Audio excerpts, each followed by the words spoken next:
Bhavnagar Somnath national highway ઉપર ST bus car અને bike વચ્ચે થયેલ અકસ્માતમાં 3 લોકોના ઘટના સ્થળે જ મોત. ભાવનગર સોમનાથ નેશનલ હાઈવે ઉપર આજે ગંભીર અકસ્માત થયો હતો. 3 વાહનના એક સાથે થયેલ અકસ્માતમાં 3 લોકોના ઘટના સ્થળે જ મોત થયા છે.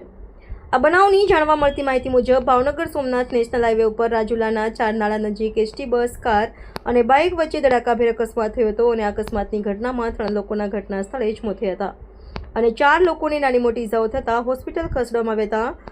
બનાવની જાણ થતાં 108ની ટીમ તેમજ સ્થાનિક પોલીસ પણ ઘટના સ્થળે પહોંચી જરૂરી કાર્યવાહી હાથ ધરી હતી. બ્યુરો રિપોર્ટ, સમ્રાટ સમાચાર, મહુવા.